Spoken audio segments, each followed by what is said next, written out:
السلام عليكم halkan waa Hanweyn Media hoyga cilmiga iyo tiknoolajiyada hadii aad jeceshahay horumarkeena fadlan channelkan subscribe inoo dheh kuna xirnaa goor kasta oo noqon dhiirigeliyahayna koowaad waad ku mahadsan tahay booqashadaada السلام عليكم ورحمة الله وبركاته داودياشينا qiimaha iyo qaayaha naga mudan meel walba aad joogtaan waxaad ku soo dhawaataan muuqaal cusub muuqaalkan insha Allah waxaan kaga hadli doonaa qaabka loo qarsado sawirkaaga gaar ahaan sawirada kuugu jiro koontadaada Facebook haddii sawirka marka hore uu ahaa public sidee looga dhigi karaa sawir shakhsiyadeed oo adig kaliya aad arki karto aad ka heshay muuqaalkan fadlan like inoo saar haddii aad ku cusub tahay channelkana subscribe inoo dheh haddii aad la jeceshahay asxaab kale muuqaalka inuu sii gaarana u sii shargari asxaabtaada waad ku maasantahay daawashada muuqaalkan marka hore waxaa qasab inaad soo gasho profile-kaaga ama koontadaada Facebook marka hore dul tag soo kici dabcan marka uu sidaa kugu soo kaco waxaad raaysaa qaybtan loo yaqaan photoska qaybta ku dhufo oo click see dabcan kadib waxaa ku soo bixi doona sawirro badan oo la xiriira adiga iyo asxaabtaada waxaad doorataa qaybtan ay ku qoran tahay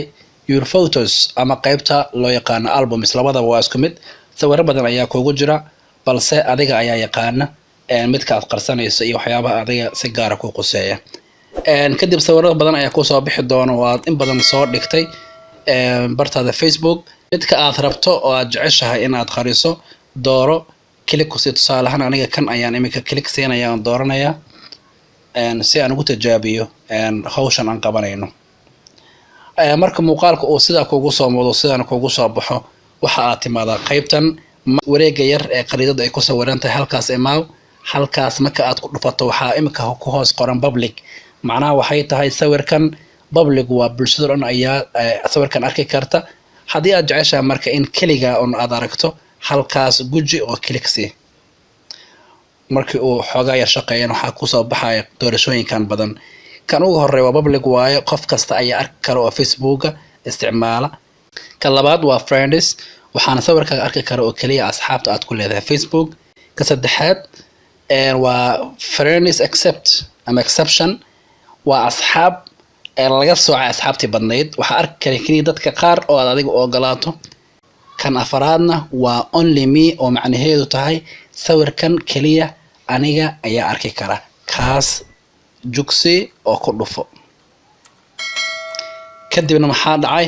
iminka sawirkaagii waxaa la saaray lock oo ku xiran yahay yaan arki kara oo kaliya adiga habkana waa habka ugu fudud ee loo qarso sawirada kugu jiro koontadaada Facebook